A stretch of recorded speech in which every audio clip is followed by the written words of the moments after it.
नमस्कार दर्शक मित्रों, डे स्पेशल में हूँ हितवी आप સૌનું સ્વાગત કરું છું। तुम मुझे खून दो मैं तुम्हें आज़ादी दूंगा। સ્વતંત્ર સંગ્રામમાં આ નારો રાષ્ટ્રપ્રેમની ભાવનામાં નવા પ્રાણ ફૂંકતો હતો અને આજે આ સૂત્ર આપનાર મહાન સ્વતંત્ર સેનાની સુભાષચંદ્ર બોઝની જન્મજયંતિ છે। આજે તેઓની 125મી જન્મજયંતિ છે, ત્યારે ચોક્કસથી કહી શકાય કે એક સૈનિક, કેપ્ટન, નેતા, રાજનીતિજ્ઞ, કૂટનીતિજ્ઞ, ક્રાંતિવીર અને મા ભારતના દિવ્ય સપૂત એવા સુભાષચંદ્ર બોઝની જ્યારે જન્મજયંતિ છે ત્યારે આજે આ જ વિષય ઉપર આપણે વિસ્તૃતથી ચર્ચા કરીશું। ખાસ કરીને તેઓ જે દેશ માટે કામ કર્યું છે, યુવાનો માટે દેશની આઝાદીને લગતા જેઓ કાર્ય કર્યા છે, યુવાનોમાં દેશ પ્રત્યે જે માન વધે તેના માટે જે જોમ અને જુસ્સો તેઓએ ભર્યો છે, આજે ખાસ એના વિષય ઉપર જ વિશેષ રૂપથી ચર્ચા કરવાની છે। મારી સાથે આ ચર્ચામાં જોડાયા છે નિવૃત્ત સૈન્ય અધિકારી કેપ્ટન જયદેવ જોશી અને તેઓની સાથે રિઝવાન કાદરી જેઓ ઇતિહાસકાર છે। આ બંને મહેમાનોનું સ્વાગત છે મારી સાથે આ ચર્ચામાં। ચોક્કસથી રિઝવાનજી, પહેલા આપની પાસે આવું કે આજે સુભાષચંદ્ર બોઝની 125મી જન્મજયંતિ છે, આ અવસર ઉપર પહેલે આપ શું કહેશો? तुम मुझे खून दो मैं तुम्हें आजादी दूंगा। देश જે સમયે એક સંક્રાંતિ કાળમાંથી પસાર કરેંગે યા મરેંગે ડુ ઓર ડાયના નારા સાથે હિન્દ છોડો આંદોલન જ્યારે એની ચરમ સીમા પર હતો અને પછી શું થશે, દેશ સામે એક મોટો પ્રશ્નાર્થ હતો, પડકાર। ત્યારે એવા સમયે જે સૈનિકોને એક લાચારીની પરિસ્થિતિમાં છોડી દેવામાં અંગ્રેજો દ્વારા એ તમામ સૈનિકો જ્યારે જાપાનના સીધા અંકુશમાં આવ્યા અને ત્યારે સુભાષચંદ્ર બોઝ આઝાદી સર્જાઈ ચૂકી હતી, પણ એ આઝાદી ફોજની અંદર એમણે પ્રાણ ફૂંક્યા, એક નવો લક્ષ્ય આપ્યો, એક ટાર્ગેટ આપ્યો, चलो दिल्ली पुकार के कौमी नारा तराश के उड़ा के दुश्मनों का सर तुझे कदम बढ़ाए जा, कदम कदम बढ़ाए जा, खुशी के गीत गाए जा।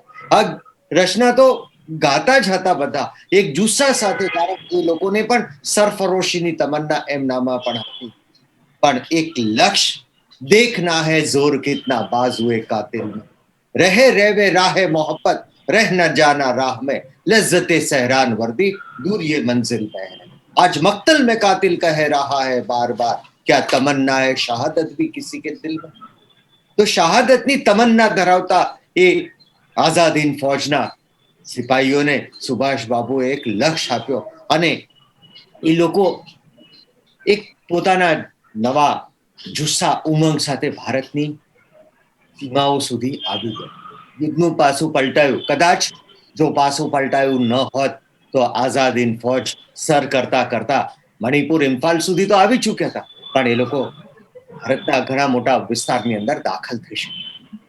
હિન્દના આખરી બાદશાહ બહાદુર શાહ જફરની રંગૂનમાં આવેલી જ્યારે કબર પર સુભાષ બાપુ ગયા ત્યારે આંસુ સાથે એમણે અંજલિ આપી અને કહ્યું હતું, હું જરૂરથી આ દેશને આઝાદ કરવા માટે પ્રયાસ કરીશ, મારા લોહીનો અંતિમ બૂંદ પણ એને માટે સમર્પિત રહેશે।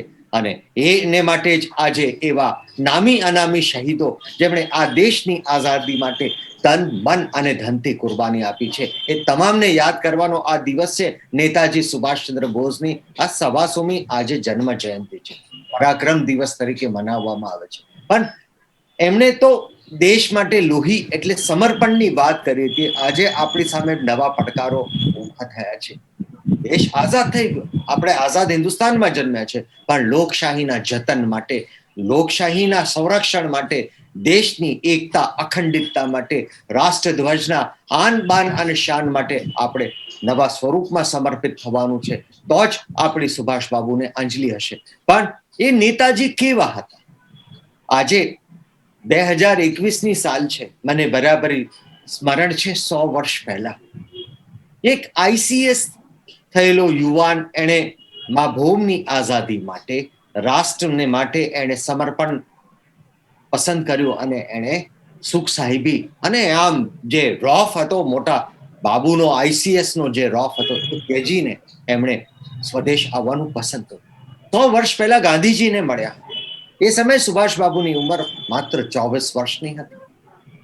અને સુભાષ બાબુને બાપુજીએ કહ્યું કે ના, ચોક્કસ સાર્વજનિક જીવનમાં દેશબંધુ ચિત્તરંજન દાસને મળો. ગાંધીજી અને સુભાષ બાબુ 28 વર્ષનો ઉંમરનો ફરક હતો, જ્યારે ચિત્તરંજન દાસ અને સુભાષ બાબુ વચ્ચે 21 વર્ષનો ફરક હતો. સુભાષ બાબુ એમને મળ્યા અને સાર્વજનિક જીવનમાં ઝંપલાવ્યું. એ રીતના 1917માં સરદાર સાહેબનો પ્રવેશ અમદાવાદના દરિયાપુર વોર્ડની પેટા ચૂંટણી અમદાવાદ મ્યુનિસિપાલિટીના માધ્યમથી થયો હતો. એ જ રીતના કલકત્તા મ્યુનિસિપલ કોર્પોરેશનમાં સુભાષ બાબુનો પ્રવેશ થયો અને એક નવું નેતૃત્વ, યુવા નેતૃત્વ દેશને મળ્યું. અને પછી તો સુભાષ બાબુ આગળ વધતા વધતા 1938માં હરિપુરા કોંગ્રેસના અધ્યક્ષ થયા. પણ એના પહેલા સુભાષ બાબુએ જે રીતના પોતાના વિચારો દ્વારા પોતાનું જે સંમોહક વ્યક્તિત્વ હતું, માત્ર વ્યક્તિત્વ નહીં પણ એમનો કોન્સેપ્ટ પણ ક્લિયર હતો. દેશની એકતા અખંડિતતા માટે સૌથી પહેલા એમણે કોમી એકતાની પણ વાત કરી હતી અને એ જ આઝાદ હિંદ ફૌજની અંદર તમને કોમી એકતાના માધ્યમથી રાષ્ટ્રીય એકતાની વાત જોવા મળશે. સુભાષ બાબુના હરિપુરા કોંગ્રેસ એ કોંગ્રેસનું 51મું અધિવેશન હતું. કેપ્ટન સાહેબ આપણી વચ્ચે જોડાયેલા છે, પણ સાહેબ આપ જુઓ, એક સૈન્યની શિસ્ત સુભાષ બાબુમાં પહેલેથી હતી. એમની ઈચ્છા ઝંખના તો પહેલેથી સૈન્યમાં જોડાવાની હતી જ, પણ એ સેલ્ફ ડિસિપ્લિનની વાત સુભાષ બાબુ તો સમય પાલનમાં માનતા હતા, સ્વયં શિસ્તમાં માનતા હતા. પણ 51 અધિવેશનની અંદર એમણે દેશને એક લક્ષ્ય આપ્યો હતો, ક્લિયર વાત કરી હતી. 1921ની સાલમાં મુકમ્મિલ આઝાદી અમદાવાદની અંદર કોંગ્રેસના અધિવેશન પ્રસંગે ઠરાવ મૂકવામાં આવ્યો હતો. જોકે ઠરાવ પસાર થયો કે નહોતો થયો એ પણ આજે પણ 100 વર્ષ પછી એક ચર્ચાનો વિષય છે. પણ સુભાષ બાબુ ઈચ્છતા હતા કે 1928માં કલકત્તા કોંગ્રેસમાં પણ આવો જ ઠરાવ થવો જોઈએ. ખેર, એક વર્ષ પછી 1929માં રાવી નદી કિનારે એક ઠરાવ થયો અને એને કારણે પછી દેશ આઝાદીના લક્ષ્યને હાંસલ કરવા માટે આગળ વધવા લાગ્યું. પણ હરિપુરામાં એમણે જે સ્પષ્ટતાથી વાત કરી હતી કે ના, આપણે હવે ચોક્કસ લક્ષ્ય સાથે જવું પડશે. અને હરિપુરાનું એમનું વક્તવ્ય મેં અત્યાર સુધી આ પ્રેસિડેન્શિયલ એડ્રેસ 1947 સુધીના લગભગ બધા વાંચ્યા છે, પણ મને સૌથી અસરકારક લાગ્યું હોય તો 51માં અધિવેશનમાં સુભાષ બાબુએ જે ઉત્સાહ સાથે, એક જુસ્સા સાથે અને ટુ ધ પોઈન્ટ એમને પોતાની વાત મૂકી હતી અને બહુ અસરકારક વક્તવ્ય હતું. પણ એ પહેલા સુભાષ બાબુએ 1931 થી પોતાનાથી લગભગ 24 વર્ષ મોટા સરદારના મોટા ભાઈ કહીએ તો એમની તોહીન થશે, કારણ એ તો સેન્ટ્રલ લેજિસ્લેટિવ એસેમ્બલીના પહેલા ભારતીય અધ્યક્ષ હતા. વિઠ્ઠલભાઈ પટેલની જે સેવા અને શુશ્રૂષા કરી હતી, કદાચ હું માનું છું આજે હું પણ મારા પિતાની ન કરી શકું, એનાથી વિશેષ વિઠ્ઠલભાઈની એમણે સેવા શુશ્રૂષા કરી. અને એટલા માટે જ વિઠ્ઠલભાઈએ એમને વ્હીલ દ્વારા વસિયત પણ કરી હતી. ખેર, એ વસિયત પણ આજે કોન્ટ્રોવર્શિયલ છે, એને પણ નવેસરથી નવા તમામ પાસા એની ચર્ચા થવી જોઈએ. પણ 1938માં એ તમામ વાદ વિવાદને ભૂલી જઈને સરદાર સાહેબે સુભાષ બાબુના અધ્યક્ષસ્થાને દક્ષિણ ગુજરાતમાં આ અધિવેશન થઈ રહ્યું છે એના આયોજનની જવાબદારી સ્વીકારી. આપણે ગુજરાતી છીએ તો આપણે યાદ રાખવું જોઈએ કે ગુજરાતમાં આ ચોથું અધિવેશન હતું. 1902માં અમદાવાદમાં મળ્યું, 1907માં સુરતમાં મળ્યું અને 1921માં ફરી એક વખત અમદાવાદમાં અધિવેશન મળ્યું. અને ફરી દક્ષિણ ગુજરાત, જ્યાં 1928માં બારડોલી સત્યાગ્રહ થયો હતો, એ દક્ષિણ ગુજરાતમાં બાપુએ સવિનય કાનૂન ભંગની ચળવળ દ્વારા એક ચપટી નમક ઉઠાવીને 1930માં મીઠાનો કાયદાનો ભંગ દાંડીમાં કર્યો હતો. અને એ જ દક્ષિણ ગુજરાતમાં સુભાષ બાબુનું નવું નેતૃત્વ દેશના આઝાદીના સંગ્રામમાં આવ્યું હતું. આ હતું સુભાષ બાબુનું સંમોહક વ્યક્તિત્વ. બિલકુલ. રિઝવાનજીએ તો અહીંયા જયદેવજી ચોક્કસ એક ઇતિહાસ છે કે સુભાષચંદ્ર બોઝને આજે જીવંત કરી નાખ્યા અને ચોક્કસ કહી શકાય તેઓ જે કાર્યો કરે છે, તેઓ જે સંબોધન ખાસ કરીને યુવાનો માટે કે આઝાદીનું મૂલ્ય તેઓને સમજાય, આઝાદીના મૂલ્ય સમજીને તેના દેશ માટે કંઈક કરે, કંઈક કાર્ય કરે, એના માટે ઘણા જ બધા પ્રયત્નો કર્યા અને મહદ અંશે એ તમામ પ્રયત્નોમાં સફળ પણ થયા. આજે જ્યારે પરાક્રમ દિવસ તરીકે ઉજવવામાં આવે છે ત્યારે ખાસ કરીને કેમ પરાક્રમ દિવસ આજના દિવસને નામ આપવામાં આવ્યું, અને સાથે જ આપને એક હજી વાત પૂછવા માંગીશ કે ગુજરાત સાથેના તેઓના સંબંધને આપ કઈ રીતે વર્ણવશો? જી હેતવી, ખૂબ સરસ રીતે આપે પ્રશ્ન પૂછ્યો છે અને આપે કીધું એ પણ તદ્દન સાચું કે ડોક્ટર રિઝવાનજીએ ખૂબ જ સરસ રીતે ક્રોનોલોજીકલી, હિસ્ટોરિકલી સાક્ષ્યો સાથે, પુરાવાઓ સાથે, પ્રૂફ સાથે એમણે વાત કરી કે સુભાષચંદ્ર બોઝજીનું વ્યક્તિત્વ કેવું હતું. બિલકુલ. પણ હેતવી, તમને, તમારા કાર્યક્રમને અને ચેનલને પણ ધન્યવાદ કે આપ આ પ્રકારનો કાર્યક્રમ કરો છો. નહીં તો આ બુલંદ ઇતિહાસની વાત ઇતિહાસના પન્નાઓમાં ક્યાંક ને ક્યાંક દબાયેલી હતી. ડોક્ટર રિઝવાનજી જેવા ઇતિહાસકારો હશે, ચોક્કસ છે, એ આપણી મૂડી છે, દે આર અવર એસેટ. પણ ક્યાંક ને ક્યાંક એ ઇતિહાસના પાનાઓમાં એ છુપાયેલા હતા. કોઈને કોઈ રીતે આજે આપણે સુભાષચંદ્ર બોઝજીને જે આપણે પૂછ્યું કે પરાક્રમ દિવસની આપણે આ વાત કરી છે, શું કામે પરાક્રમ દિવસ? તે તો હજી પણ દૂર. જે માર્જિનલાઇઝ થઈ ગયા છે સુભાષને, એમને મેઇન સ્ટ્રીમમાં લાવવા માટે અને એ બીડું ઉપાડવાનું કામ આપણે ગુજરાતથી કરીએ તો એ આપણી મોરલ ડ્યુટી, નેશનલ ડ્યુટી કહેવાય કે આપણે ત્યાં આટલા અધિવેશનો, એમાંના એક અધિવેશનમાં સુભાષજીનું ચૂંટાવવું, એ આપણી મોરલ ડ્યુટી કહેવાય કે આપણે એમને બહાર લઈને આવીએ એ વાતને.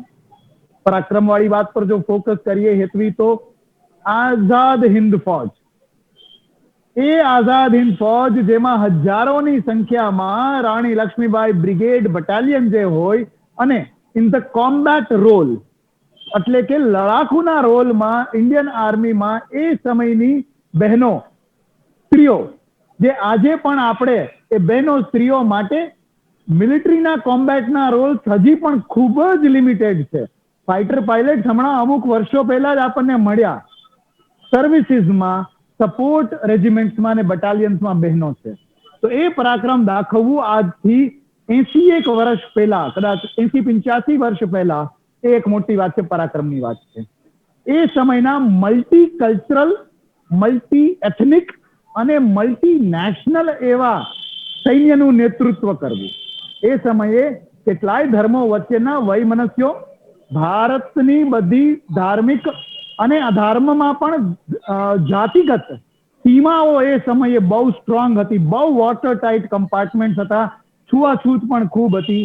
એ સમયે મિલિट्री જેમ કહેવાય કે ये वो चीज है, मिलिट्री वो जगह है जहां शेर और बकरी एक ही घाट पे पानी पीते हैं. એ વાતને તાદ્ર સ્વરૂપમાં આપણી સામે રજૂ કરવી. માત્ર ભારતીય જ્ઞાતિ અને ભારતીય ધર્મો નહીં, એક તરફ ઇન ધ ઈસ્ટ જાપાનની ઇમ્પિરિયલ આર્મી અને ત્યાંની રિજીમ અને જનરલ તોજો સાથે મળીને કામ કરવું, અને બીજી બાજુ પોતાના ધ પ્યોરેસ્ટ ફોર્મ ઓફ આર્યન્સ હોવાનો જેને મદ હતો તે હિટલર અને જર્મન ફોર્સિસ, ભાષા અલગ, રીત રિવાજ અલગ, વેપન સિસ્ટમ અલગ, લડવાના તौर તરીકા અલગ, એની વચ્ચે લડાઈ લડવી અને કોહિમા સુધી એમનું આવી જવું. 15મી ઓગસ્ટ 1947 આપણને આઝાદી મળી છે, પણ જૂટવીને આઝાદી લેવાની બહાદુરી સ્વાધીન અને સ્વરાજ્ય નામના આઇલેન્ડ અંદમાન નિકોબારમાં ખુદ પોતાની બહાદુરીથી મેળવવા, અને આ બધું કરતા કરતા કદમ કદમ બઢાયા જા, ખુશી કે ગીત ગાએ જા, જે આજે પણ ઇન્ડિયન આર્મીનું સોંગ છે, that was at that point in time Azad Hind ફૌજનું ગીત હતું. જ્યારે એમણે તુમ મુझे ખૂન દો मैं तुम्हें आजादी दूंगा તેની વાત કરી, ત્યારે માત્ર બલિદાનોની વાત, સમર્પણની વાત નહીં, આર્થિક સમર્પણ પણ સિંગાપુરમાં, રંગૂનમાં, કેટલીય જગ્યાઓએ બહેનોએ પોતાના સુહાગનું નિશાની એવા મંગળસૂત્રો આપી દીધા હતા કે જેથી આઝાદ હિન્દ ફૌજને સારું ભંડોળ મળે. આવા રગ રગમાં ભારતીયતા અને જુજારુપનાથી, બહાદુરીથી આઝાદી મેળવવાની ઝંખના અને ફોરવર્ડ બ્લોકની પણ રચના, ICS મૂકીને એક સ્વરાજ નામના પત્રકાર ન્યૂઝપેપરમાં લખવું, આ બધી બાબતો પરાક્રમથી કોઈ ઓછી નહોતી. આવું રેપ્લિકેટ કરનાર આજના મિલિટરી જનરલ થશે કે કેમ, એ પ્રશ્નાર્થ થાય. તો આવો એક વ્યક્તિ આપણા વચ્ચે 80-90 વર્ષ પહેલા અસ્તિત્વમાં હતો, અને it's criminal on our part કે માર્જિનલાઇઝ થઈ ગયા છે. એમના પરાક્રમોને ફરી પાછા યાદ કરી આપણા સૌમાં પણ એ ચેતનવંતું ભારત ફરી પાછું ઉઠે, એ જો કરીએ તો ખરા અર્થમાં આપણે પરાક્રમ દિવસ ઉજવ્યો કે. બિલકુલ. સાથે જ રિઝવાનજી, આપની પાસે આવું એક સવાલ, જ્યારે સુભાષચંદ્ર બોઝની વાત નીકળે ત્યારે એક સવાલ ચોક્કસથી આવે છે યાદ, કે તેમનું મૃત્યુ ઇતિહાસમાં આજે પણ એક રહસ્ય બની ગયું છે. કેટલી ફિલ્મ્સ બની અત્યાર સુધીમાં, કદાચ જો હું નથી ભૂલી રહી તો 5 જેટલી ફિલ્મ્સ તેઓના નામ પર બની ગઈ છે, અને આ સત્ય ઉજાગર કરતી. એમાંથી 2 મોસ્ટ વોચ ફિલ્મનું નામ દઉં તો અહીંયા એક ગુમનામી હતું અને એક ધ અનફોરગોટન હીરો. આ બંને ફિલ્મો થકી એટલું સરસ આજના યુવાનો માટે પ્રદર્શન આપવામાં આવ્યું કે સુભાષચંદ્ર બોઝ ખરેખરમાં એક કેવું વ્યક્તિ હતું, કેવું વ્યક્તિત્વ હતું, સાથે જે ગાંધીજીના સાથેના તેઓના સંબંધો, સ્વામી વિવેકાનંદ થી તેઓ જેટલા ઇન્સ્પાયર્ડ હતા, એ બધી જ બાબતોને ઝીણવટભરી ઉકેલીને જે ખાલી કહી શકાય કે ચલચિત્ર સ્વરૂપે લોકોની સમક્ષ મૂકવી એ ખરેખર આજની જનરેશન માટે જરૂરી ભર્યું બની ગયું છે. ત્યારે ચોક્કસ જેમ મેં અગાઉ પણ જણાવ્યું કે જયારે સુભાષચંદ્ર બોઝની વાત આવે ત્યારે તેમના મૃત્યુના રહસ્યની વાત સામે આવે જ છે. આજે એટલા વર્ષો થઈ ગયા છતાં પણ એ વાતનો કોઈ ઉકેલ, કોઈ જવાબ નથી. શું કહેશો? એમનું મૃત્યુનું રહસ્ય એ રહસ્ય જ રહ્યું છે.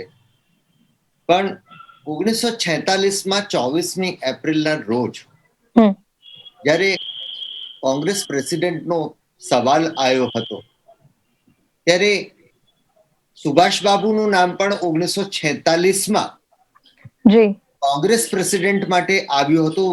સરદાર પટેલને 15માંથી 12 પ્રાંતિક સમિતિઓએ ટેકો આપ્યો હતો. એટલે 46ની સાલમાં પણ એવું માનવામાં આવતું હતું કે સુભાષબાબુ હયાત છે. પણ તમે 1945 પછીના અખબારો વગેરે સતત જુઓ તો એની અંદર એમના સાથીઓએ પણ ગવાહી આપેલી છે ને કેટલાય એ માટેના તપાસ પંચો થયા, એની પાછળના ઘણા બધા બીજા ત્રીજા કારણો હતા. પણ એ જે બધી માન્યતા હતી, ગેરમાન્યતા હતી કે જે કંઈ પણ ચાલતું હતું એનું ખંડન ક્યારે થઈ શકે? ખંડન ત્યારે જ થઈ શકે એને લગતી તમામ હકીકતો દસ્તાવેજી પુરાવા સાથે સામે આવે. સતત સુભાષબાબુની ફેમિલી પર વોચ કરવામાં આવતું હતું. બ્રિટિશરો સુભાષબાબુથી ખૂબ જ ડરતા હતા. એ તમામ હકીકત તમને નેશનલ આર્કાઇવ્સ ઓફ ઇન્ડિયાની અંદર રહેલી લગભગ 150 જેટલી ફાઇલો હતી, 125 થી 150 જેટલી ફાઇલો હતી. એ ઘણા વર્ષો સુધી એ ફાઇલો ક્લોઝ કલેક્શનના નામે સંશોધકોથી કે તપાસ કરનારા લોકોથી કે એના ફેમિલી વાળા માટે પણ એ ક્લોઝ કલેક્શનના ભાગરૂપે દેખાડવામાં આવતી. પણ પ્રધાનમંત્રી થયા પછી આપણા મોદી સાહેબ નરેન્દ્રભાઈ મોદીએ ધીરે ધીરે ધીરે તમામ ફાઇલો એક પછી એક પબ્લિક ડોમેનમાં મુકાઈ દીધી છે. અને આજે નેશનલ આર્કાઇવ્સની વેબસાઇટ ઉપર આ તમામ ફાઇલો ઈ ફોર્મેટની અંદર ઉપલબ્ધ છે અને તમે ઈચ્છો તો ડાઉનલોડ પણ કરી શકો છો. અને પછી એની અંદર રહેલા જે કંઈ પણ રહસ્યો હતા એ રહસ્ય શું લખાણ લેખિતમાં હતું કે એમની સાથે શું દુર્ઘટના થઈ હતી, કોણ હાજર હતા, શું હતું, પણ હજુ પણ ચોક્કસ બીજા આર્કાઇવ્સની અંદર સુભાષબાબુએ સરદારના મોટા ભાઈ વિઠ્ઠલભાઈની જે સેવા શુશ્રૂષા કરી, એમણે તો 1931માં વિઠ્ઠલભાઈની સાથે મળીને ગાંધીજીની સામે એક ચાર્ટર પણ ઘોષિત કર્યું હતું. એમણે ચાર્જશીટ જેવું બહાર પાડ્યું હતું. પણ વૈચારિક મતભેદ હોવા છતાં મારે કહેવું જોઈએ કે ફાધર ઓફ નેશન તરીકે ગાંધીજીને કોઈએ સંબોધિત કર્યા હોય તો એ આઝાદી રેડિયો પરથી સુભાષબાબુએ કર્યા. અને 38ની અંદર જ્યારે હરિપુરામાં એમના અધ્યક્ષસ્થાને અધિવેશન મળવાનું હતું, 51મું અધિવેશન મળવાનું હતું, ત્યારે સરદાર વલ્લભભાઈએ તમામ જવાબદારી સ્વીકારી હતી. તમને આશ્ચર્ય થશે કે આ અધિવેશન માટે તો સરદાર સાહેબે ગૌશાળા બનાવી હતી અને લગભગ 2000 જેટલી ગાયો, લોકોને કહ્યું તમારી ગાયો આ અધિવેશનમાં આવનારા ડેલિગેટો માટે ગાયનું દૂધ ઉપલબ્ધ થાય એને માટે દાન કરો, ગૌદાન કરો. અને પછી અધિવેશન પૂરું થાય ત્યારે ગૌશાળા વિખેરી દેવામાં આવશે, ત્યારે તમે તમારે આવીને લઈ જજો. એટલે એ સરદાર સાહેબે કેટલું ઝીણવટપૂર્વકનું આયોજન કર્યું હતું. પણ એક જે મિસ્ટ્રી હતી એ મિસ્ટ્રી સદંતર ખોટી હતી. કોઈ કહે છે ગુમનામી બાબા એ જ સુભાષબાબુ છે, પણ એ વાતમાં પણ કોઈ દમ નહોતો. જો હોત તો સુભાષબાબુ ક્યારના દેશ માટે આવી ચડ્યા હોત અને આઝાદ હિન્દુસ્તાનની અંદર એક ફોરવર્ડ બ્લેડ એટલે શું હતું? ફોરવર્ડ એટલે સુધારાવાદી એક વિચારધારા ધરાવનારા જે યુવાનો હતા, જે રાષ્ટ્રવાદી જ વિચારધારા હતી, ગાંધીજીની સત્ય અહિંસાની વિચારધારા હતી, પણ સુભાષબાબુ માનતા હતા કે દેશ માટે આ વિચારધારા આઝાદી માટે બહુ સફળ નથી થઈ રહી. એટલે એ શસ્ત્ર અસ્ત્ર ઉપાડવાની જે વાત હતી એ એમની પણ આગવી વિચારધારા હતી. એટલે વૈચારિક વિચારની લડાઈની અંદર વૈચારિક મતભેદ જરૂર હતા, પણ એમની વચ્ચે ક્યાંય મનભેદ નહોતા. 1939માં ત્રિપુરીમાં જ્યારે મધ્યપ્રદેશમાં કોંગ્રેસનું સેશન મળ્યું ત્યારે સુભાષબાબુ ફરીથી કોંગ્રેસના પ્રેસિડેન્ટ તરીકે ઊભા રહ્યા હતા. ગાંધીજી ઈચ્છતા નહોતા, કારણ વૈચારિક એમની વચ્ચે વ્યાપક મતભેદ થઈ ગયા હતા. એટલે ગાંધીજીએ પોતાના ઉમેદવાર તરીકે પટ્ટાભી સીતારામૈયાને ઊભા રાખ્યા હતા. પટ્ટાભી સીતારામૈયાનો અલબત્ત પરાજય થયો તો ગાંધીજીએ કહ્યું કે જો સીતારામૈયા જીતશે એ મારો જ વિજય હશે અને હું જ ઊભો છું એમ સમજીને તમારે મતદાન કરવાનું છે. પણ સીતારામૈયાનો વિજય ન થયો, પરાજય થયો. તેમ છતાં સુભાષબાબુએ કહ્યું કે મને દેશના મહાન સપૂત અને મહાન રાષ્ટ્ર સેવક બાપુનો જો સપોર્ટ ટેકો મળ્યો હોત તો હું વધારે પોતાને સહભાગી માનત અને વધારે હું ભાગ્યશાળી માનત. એટલે વૈચારિક વિચારની જે મતભેદ અને મનભેદનો ફરક આપણે સમજવો જોઈએ. સુભાષબાબુનું જે સંમોહક વ્યક્તિત્વ હતું, તમે જુઓ આજે પણ યુવાનો માટે એ આદર્શ રહ્યા છે. સુભાષબાબુ પુરુષ હતા એટલે ઇતિહાસમાંથી એ બોધપાઠ લેતા હતા અને સ્વામી વિવેકાનંદ થી લઈને તમામ આપણા જેને આપણે પ્રેરણા સ્ત્રોત કહી શકીએ, પ્રેરણા રૂપ માની શકીએ, એમનો ઊંડાણપૂર્વક એકદમ ગહન અભ્યાસ હતો અને એમાંથી જ એ કહેતા હતા કે ભારતીય સંસ્કૃતિ એને કારણે દુનિયામાં જુદી તરી આવે છે. ખંડિતતા એ જ રાષ્ટ્ર ધર્મ સુભાષબાબુનો હતો. આજે આપણે એમને અંજલિ આપવી હોય તો એ જ રસ્તે જવું પડે. બિલકુલ. જયદેવજી, અંતમાં અહીંયા સમય આપણી પાસે ખૂબ જ ઓછો છે, ખાસ કરીને આજની યંગ જનરેશન માટે, આજની જનરેશન માટે જ્યારે સુભાષચંદ્ર બોઝ વિશે આપણે વાત કરી રહ્યા છે ત્યારે બે શબ્દો આપ શું કહેશો? આજની યંગ જનરેશનને એક માત્ર સંદેશ જો આપવાનો થાય ને, એ પણ ટૂંકાણમાં તો એ કે જે આગળ પણ આપણે કવર કર્યું, રિઝવાનજીએ વાત કરી શિસ્તની વાત. જીતવું, બહુ મેજોરિટી સાથે જીતવું, પણ એ પછી પણ સ્વીકાર્ય ન હોય, લોજિકલ પણ ના હોય, તેમ છતાં કોઈ વડીલનું, કોઈ મોટાનું, કોઈ એક હાઈલી રિસ્પેક્ટેડ વ્યક્તિનું મન રાખવા માટે પણ એ પદ ત્યજી દેવા સુધીની તૈયારી, આ શિસ્તની વાત. અને ખાસ કરીને જે બહાદુરીનો સંચાર યુવકોમાં સુભાષચંદ્ર બોઝજી કરી શક્યા હતા, બહેનોમાં એ સંચાર કરી શક્યા હતા, આવી રીતે યુવાનો જો આજના આ પરાક્રમ દિવસે શારીરિક રીતે સક્ષમ, માનસિક રીતે અલર્ટ જે સુભાષબાબુ હતા અને સાંસ્કારિક રીતે ઉન્નત થવાનો, physically fit, mentally alert and મોરલી અપરાઇટ, આ થવાના જો 3 પ્રણ લે તો યુવાનો માટે આજના દિવસનો બોધપાઠ લીધેલો અને જીવનમાં અંગીકાર કરેલો કહેવાય. બિલકુલ. દર્શક મિત્રો, આજે સુભાષચંદ્ર બોઝજીની 125મી જન્મ જયંતિ અને આ જન્મ જયંતિ પર ઘણી બધી જૂની ઇતિહાસની વાતો આજે આપણે વાગોળી અને ખાસ કરીને ઘણી બધી એવી વાતો છે કે જે આજે પણ કદાચ સમય લઈને બેસવા જઈએ તો પણ પૂરી ન થાય એક ચોક્કસ નિર્ધારિત સમયમાં. એટલું બધું ઊંડાણપૂર્વક જાણવા લાયક અને એની ક્યાંક એક છબી અમે આપના સુધી પહોંચાડવાનો પ્રયત્ન કર્યો. આ સમગ્ર ચર્ચામાં મારી સાથે જોડાયા હતા રિઝવાન કાદરી અને કેપ્ટન જયદેવ જોશી. આ બંને મહેમાનોનો ખૂબ ખૂબ આભાર આપ ચર્ચામાં જોડાયા તે બદલ. જય હિન્દ. દર્શક મિત્રો, ડે સ્પેશિયલમાં અત્યારે બસ આટલું જ સમય થયો છે અહીંયા રજા લેવાનો. રજા આપશો. નમસ્કાર.